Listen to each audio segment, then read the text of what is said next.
Hi guys, मित्रांनो बघा, आता 26 जानेवारी येणार आहे बरोबर. तर देशावरचं गाणं आहे. आपण त्यांची ट्राय घेतोय, म्हणजे प्रॅक्टिस करून घेतोय आपण.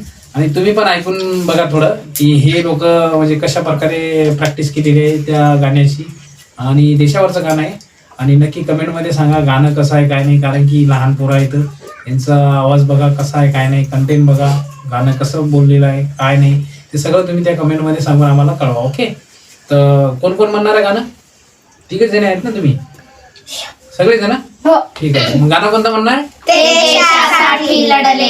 या देशासाठी लढले. बघा, असे भरपूर लोक आहेत, नेते आहेत, समाजसुधारक आहेत, त्यांनी आपल्या देशासाठी म्हणजे या तिरंगी झेंड्यासाठी प्राण दिलेले आहे, त्यांची अवधी दिलेली आहे. अशा लोकांसाठी हे आता हे चिमुकले काय करतात, मराठीची गाणं म्हणणार आहे त्या लोकांसाठी. ओके. तर ऐका बघा आणि कमेंटमध्ये सांगा. ओके. 1 मी स्टार्ट म्हणतो, तुम्हाला स्टार्ट करायचं आहे. 1 2 3 स्टार्ट.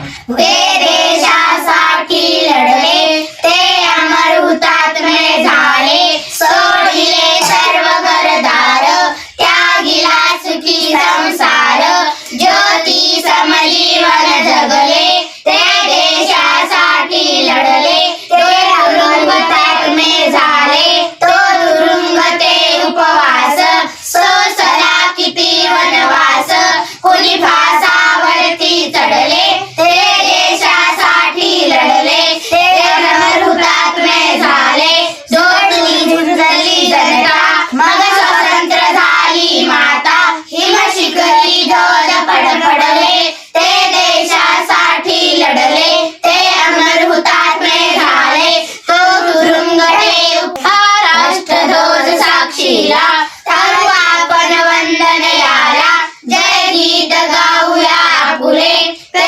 देशासाठी लढले, ते अमर हुतात्मे झाले. बस एवढा पाठ होता काय गीता? मी सांगा कमेंट मध्ये गाणं कसं आहे काय नाही, यांचे आवाज कसा आहे. या चौघी जणी आहेत ना तुम्ही, या चौघी जणीचा आवाज कसा आहे सांगा कमेंट मध्ये. Okay. Like, follow, subscribe. Okay. Bye.